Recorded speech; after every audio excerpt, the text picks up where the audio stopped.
Hello, good evening, good afternoon, good morning, everyone. Hope you are doing great. Hope you're doing great today. Uh, yes, so it's day 71. Can you imagine that? It is day 71 of our challenge. Gradually, we are getting towards the finish line. But yeah, we are on a 30-day sprint, as you know. And yeah, it's there's a lot that we've been able to accomplish so far. I mean, congrats to you on being part of this run, and congrats on how you're going to finish. We have what roughly 20 days left to go, and congrats to everyone. And happy payday! It's the 15th, so happy payday to everyone. Yeah, we pray that the next payday, April the 15th, is even better.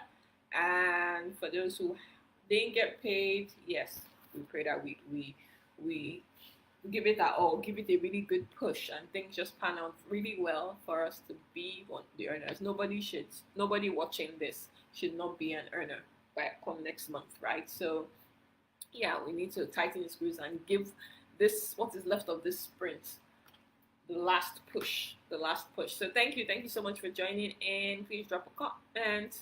Let me know where you're tuning in from as we kick off.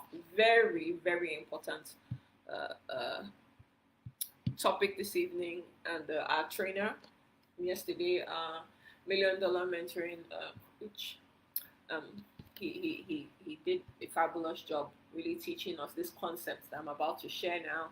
That is important, really important, in terms of our building a very flourishing organization, right? And that's the method we're going to be learning. If you don't know what taprooting is this is the first time that you're hearing that concept, then don't worry. You'll get to understand exactly what it means and what it can do for your business, right? Because this is all about how to build layers of leaders in your organization, layers of leaders, right? When you have layers of leaders, it means that your work is being duplicated. That's when you actually have true duplication, and that's when your business will really soar. So yes, that is what we're going to be learning. Now I'm just trying to pull up for us to really get this concept. I'm trying to pull up an image that can show us what taproot is. For some of us, we learned this during agricultural sciences back in high school, right? What a taproot is: some crops, some plants, right? The way their roots are, it's a taproot system. So let me try and pull something up. Right? There are certain plants like carrots, like beetroots, that has a taproot system. Let me just try and pull this up. Hopefully, we'll be able to see it. Can you see? Let me see. Okay. Okay, great. Perfect. So can you see that? Taproot, right? So you have basically one major stalk, like the central one going down, kind of like the spine, and then you see little like branch outs, right? Nutrients. So that's how the root is. It's different from like there's another kind we call the fiber shoot, but this is what a taproot system means. And in this our business, what you're trying to achieve is taprooting, right? It means that you're not just going to be focusing on your personally enrolled. It's not just like the first generation kind of thing in our Max business, but you want to be able to build like serious working committed leaders at various levels, at various generations. We know that that is very important to our growth. So yeah, that's taprooting for you, right? So how do you make sure that you're building these levels? Oh, like in your first generation, second, third, fourth, fifth. I mean, you keep building, like leaders are just popping all around, right? That is what we're going to learn. And I said it's really important, right?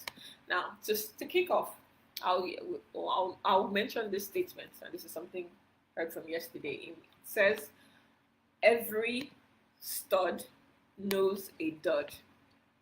Every stud knows a dud, and every dud knows a stud.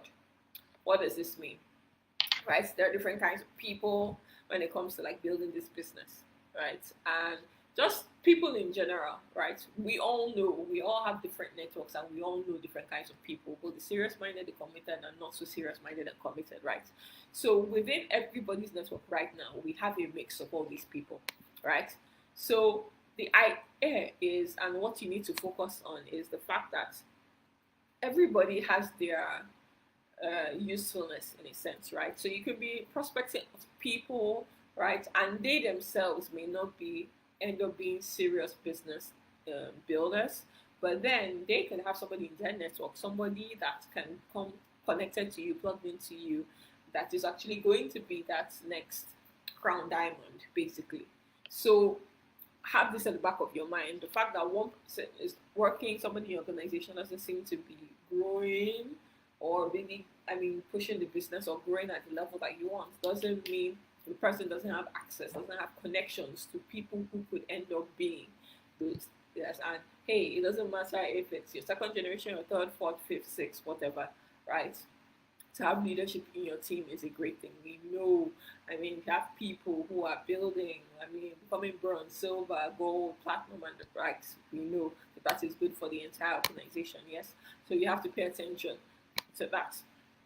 Now, what this taprooting, how do you accomplish it, right? You have to always be looking for new leaders, always be looking out for leaders, right?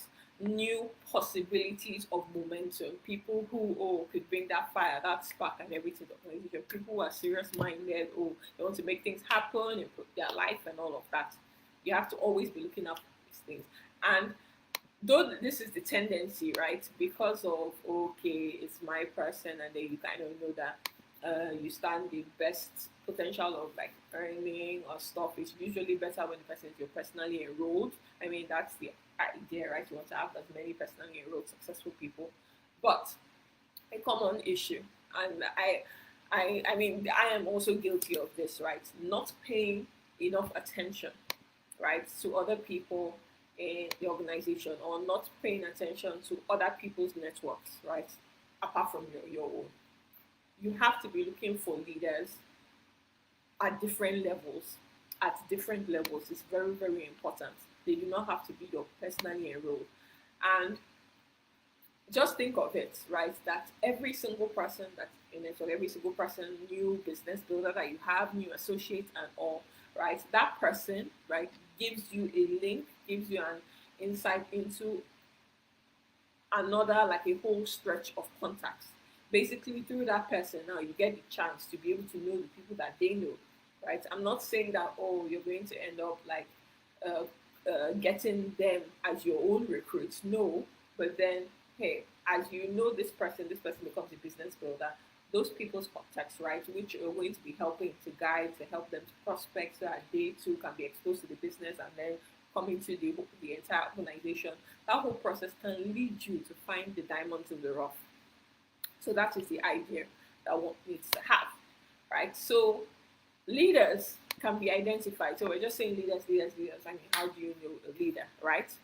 It's important to know that leadership is not all with words. It's not what they say. We've seen some people come and go in this business. If you've been here long enough, you've seen people come and go. Some people, they say, they're going to do great things and become crown diamond in this time and that time and all of that. And at the end of the day, it doesn't pan out. It doesn't work out that way, right?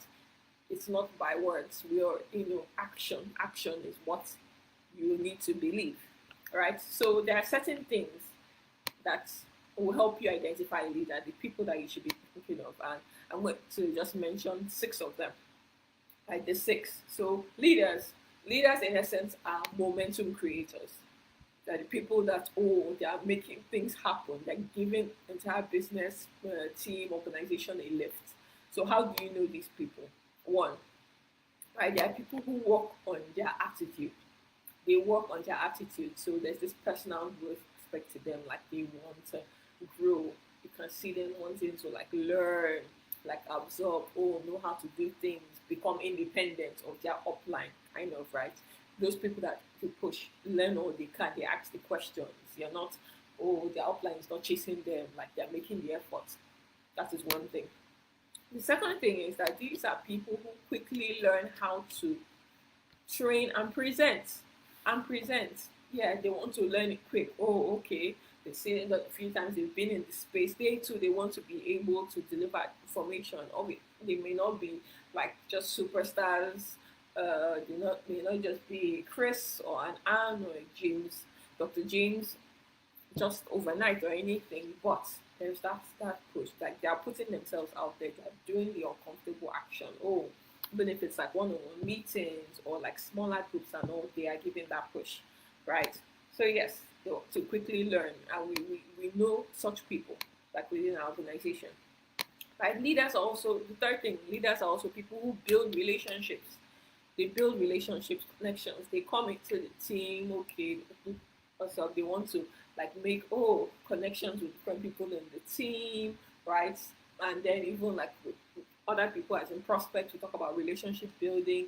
They're all about that. They're trying. I mean, it's not like they're necessarily talkers and extroverts or anything, but they're trying to build relationships. They're trying to know, their upline's upline. Oh, somebody else in the team. Oh, this person that's just got new rank, or this person that just came into the team. All those kind of things. They come to the office space and all of that. They're always looking to build relationships. Right. The fourth thing is that they share the vision. They share in the general vision, the vision of Max, the vision of the team, the vision of what it is that they're trying to accomplish. Yeah, they have that, they imbibe that, they are running with that. It is very, very key because I mean leadership is a very strong point for leadership is sharing in the vision, right? The fifth thing is that they are constantly promoting events. Promoting events. We know how important it is to promote events in business, right? Events, I mean, they give social proof, they give add so much validation, and really help people like get over the line in terms of building their belief, in terms of prospects or getting or closed and all of that, right? They are people who are constantly promoting events. They talk about it, they share the information, they post. They're really driving and they show up at the events themselves. These are leaders, right? And then the sixth point, and this is very, very, very important. The sixth point, leaders are always in phase one of business. Phase one of business. What is phase one of business, right? They are always out there in the field. They are always grinding. They are always acquiring new customers and new associates, right? This recruitment process, they're constantly on it. It's not that, okay, I'm not a bronze associate, I'm not a silver associate, I rest on my laurels. No, they are constantly at it in the field, walking the talk, right?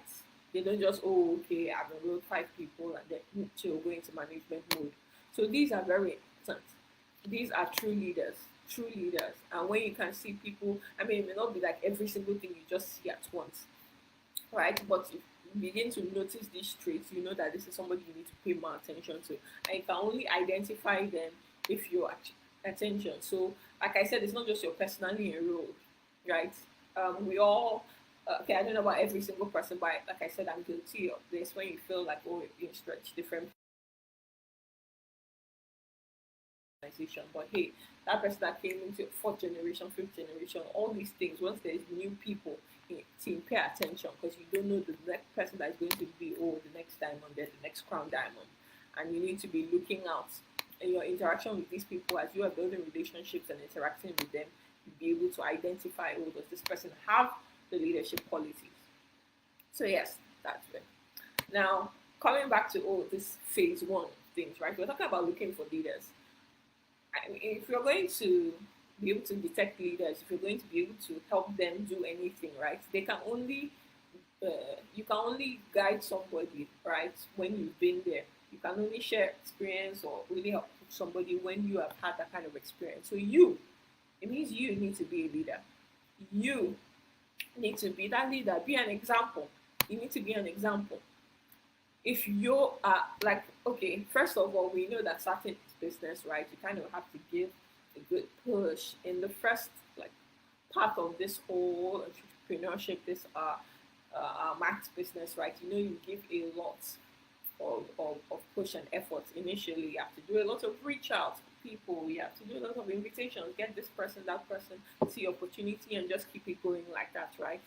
And then it seemed like, you're getting like little things, maybe just a fast start here, preferred customer income there, maybe little prime bonus or those kind of things. But then it builds. The more you continue doing it and you're doing the right things, you're following the system, right? You're helping your people to succeed. Duplication starts setting in.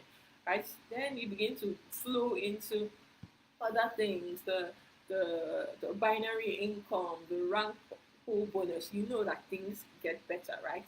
So all this is going to happen like when you are doing the right things and you're building your leadership, right? So you have to be an example. Be an example.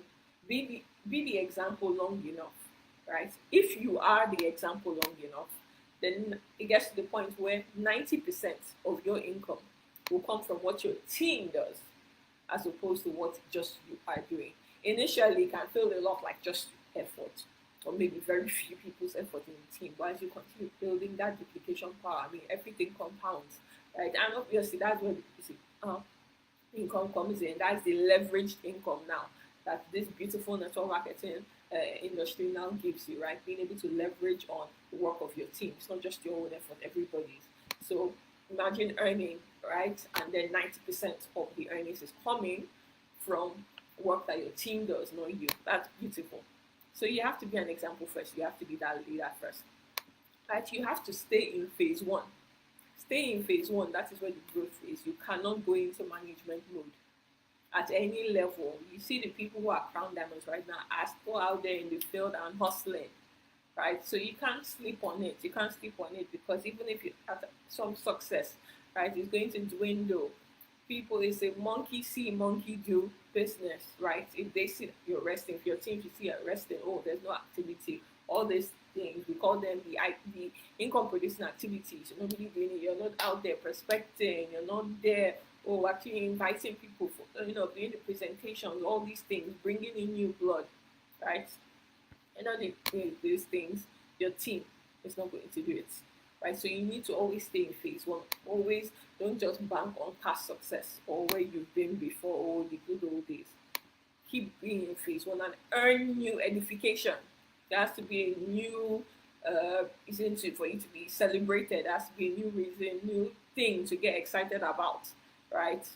I mean, right now we have the match for cash promo, right? That's something to get excited about. Going to have like your recruiting 3 people, recruiting 6 people, right? Recruiting 4 preferred customers or 8 preferred customers, each having like 2 products. All these things, you need to have that. I mean, keep going, earn new edification, always go to the next level, right? It doesn't stop, growing doesn't stop. And then when it comes to, I mean, for you to be able to accomplish this edification of a thing, right? One thing that's important is the duplication. You have to emphasize this. Like, you can't just keep recruiting, and then your level of attrition is so high. Yes, we know the people who you start with are not always going to be the people that you end with. For different reasons, people fall out of the business, right? But doing what you can, making sure that you, as a leader, you're doing the right things, right? So that you have no fault in the matter. You don't have no hand in anybody leaving or anything going bad. You need to be the leader that will actually help really coach and guide the people who are willing, coachable, and hungry, right? So this is something that we need to even go back and adjust, because even I am not great at this. After learning this, like, it makes a lot of sense, and it's something that I definitely have to adjust, like, myself within my team. We talk about the first step, right, for a new business partner, you're onboarding your new associate and all of that, right? I mean, they have to start marketing the products, start getting business partners and all, and it all starts with, I mean, the whole thing about prospecting starts from making the list, making your prospect list, right? You will say, oh, go put a list of 300. You say, oh, look at the memory jogger, oh, think of your family, friends, all of those things. We tend to tell people to make a list, but we do not help them make a list. And these two things are different, right? These two things are different. When you tell someone to go do it, right, the person is going to do it to the best of their ability. They are new at this. They're going to attempt. For the people who even do it at all, right? Because we know there are some people, no matter how, like, to get their wings and stuff, we know, like, as they're entering the business, they're just walking on out. They are not. They don't have what it takes in that moment, or they're not committed enough to do what it takes. We're not talking about those, but there are people who actually do okay, want to do it, but they don't really know how to start, and then they're supposed to make a list. And yes, you give these buckets of people, family, friends, and all of these things. But then, we know how we can get it. It becomes scary. They all of a sudden think, oh, they have to talk to these people about this business, and then the prejudice sets in as to who is the easiest person I could talk to, or who I agree, or who is likely to not tell me no and reject me and stuff, and then they try, they will be like, oh, they don't have people. We know all the things that come up with that, right? So instead of just telling them to make a list and then making a very prejudiced, maybe very safe list, right, which may not be the best target market for what we're doing, help them make a list. And these are things that we can now ask, or these are ways we can go about it, right? You can actually ask your prospect, right? You as the leader, you can actually ask your prospect, okay, who are the 5 most successful people that you know, right? They don't need to be your close parties or anything, but you know them, right? You know them, they know you, right? Who are the most successful people that you know? Who are the people that have the most energy? Who are the people that you feel like leaders? They make things happen, or they have business experience. Maybe they are business owners, things like that. Like high caliber of people, high quality of people. Because the truth is, always want to be able to get the best fruit. Like we learned this from the workshop, right? About how there's this tendency, and I'm definitely been guilty of this many times. There's this tendency for us, instead of recruiting up, right? Instead of recruiting people that we feel, I mean, in certain areas, their levels above us, we tend to recruit down. We tend to recruit down. You know how that's most of the time can utter down the quality of prospects that we get, right? When people already have something going on, they have some success to their name, maybe they have experience in business, they are sharp-minded people, they are serious-minded people, they have the energy, they have certain qualities that you can really run with that work well in this business. Those are the kind of people that are a good market for this, right? That are a good market for this. Oh, they got people that can see the vision quickly. So those are the kind of people we ask, and it can feel very intimidating. Yes, we always like to be comfortable with our list initially, but this is why you are there. You're the leader who knows better, and you're helping them to make their list, making their list to be good quality, a good quality list. So ask these: who are the most successful people you know? Who are the people you know, that are doing well in life, who have money, they need to afford, but they're not the people that are always going to be complaining about no money to be able to register, those kind of things. So yes, help them make the list. And you're not saying, okay, this and that is it, go and talk to these people. No, right? Also ask, like, who can you get me in front of? Like, who do you know? All these people, which people can I help you talk to? Who can I get in front of for you, right? Because you are the one who has the posture, the experience, the everything, and you're to help them to build their business. They can watch you, they can learn from you. These things can click in. You can help them with the presentation, right? So this is it. You don't kind of leave your new person strapped and they feel so tensed and everything. So yes, help them make lists. And then the next one, the next important skill we know is invitation, right? So you have to teach them how to invite. Teach them how to invite. Don't just say, let them tell this person about the product, let them tell this person about the business. Invite this person. We have a meeting, either a meeting at the office or a virtual meeting. Invite your people. What exactly should they say? What is the language that they should use for the invitation, right? Especially knowing how people have been so like scarred by network marketing and they have their biases and all of that. The language is so important. You have to teach them to use the language that will actually get their prospect off the couch and wanting to come to their own. So if somebody would rather Netflix or would rather sleep in this particular time of the day or just go do something else, right? What is that thing they will hear that will make them want to attend that event, that will make them want to tune into that Zoom meeting, right? I mean, and there are different ways to go. Sometimes you can lead with, using some invitation processes can infuse our products in it, right? Or you could just focus on the business opportunity. It depends. right? These different kinds of people, like different kinds of approaches will work for them. Different kinds of things appeal to them. So based on based on what your new person knows about them, right? You can teach them how to get the invitation. Teach them. Let it be something that you guys are doing together live. Very, very helpful. Right?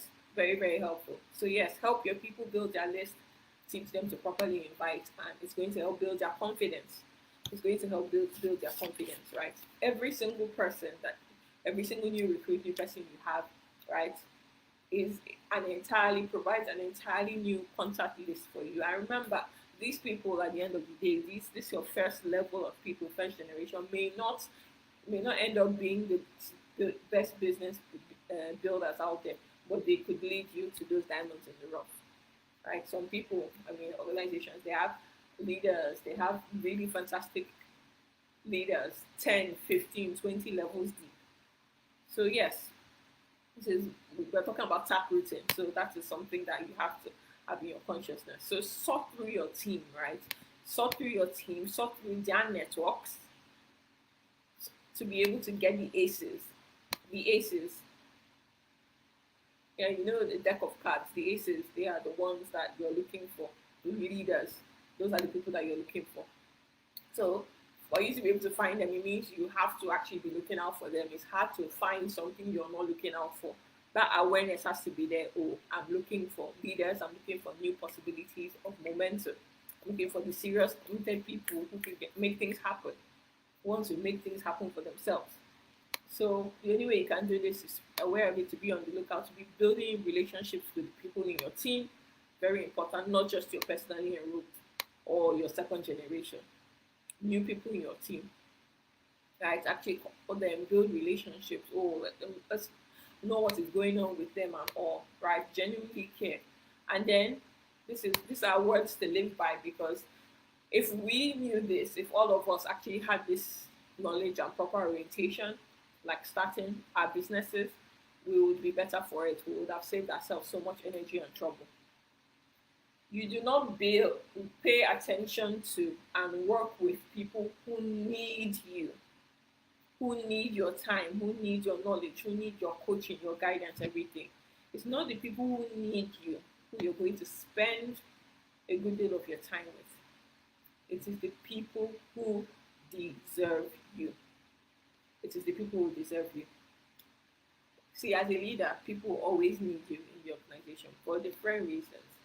Oh, I went to place an order now, I don't know where to stay. Oh, where is this thing in my back office? Oh, can I have this product with you? Oh, third party credibility. Oh, there's so many things, right? And as your organization grows larger, you will just keep being stretched.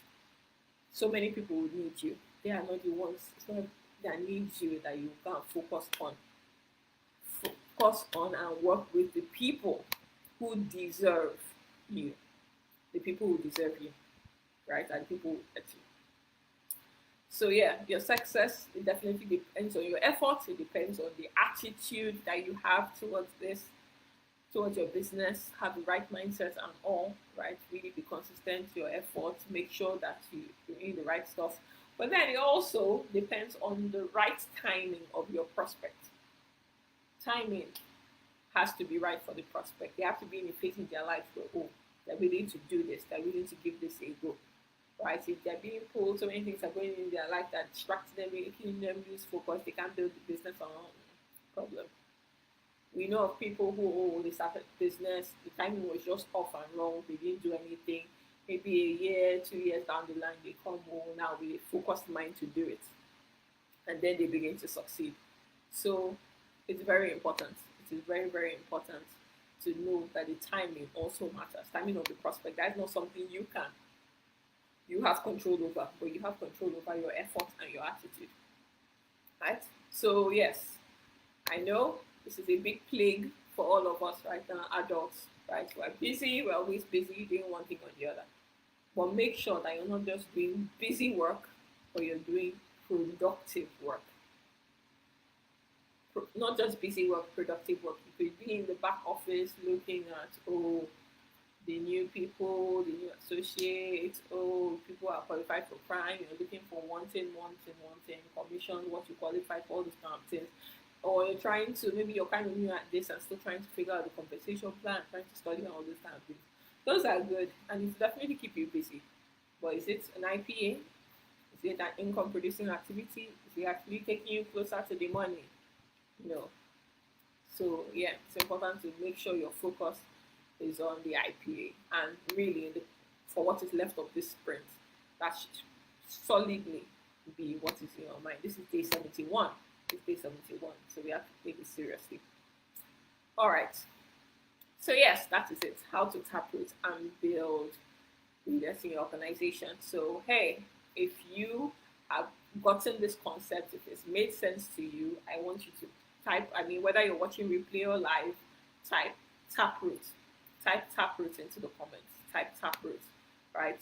The challenge today is you making that decision and that commitment to build layers of leaders, to not just worry about only your first generation and second generation, but to have levels of layers, to pay attention to people, identify the leaders, right, and give them your attention, help them to really push on with that momentum, right, and build their businesses.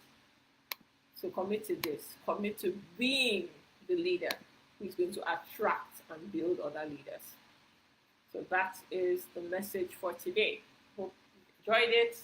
Come on, guys, we have, we're at the midway point of March. We're almost done with this run. Let's give it a very good last push and make things happen.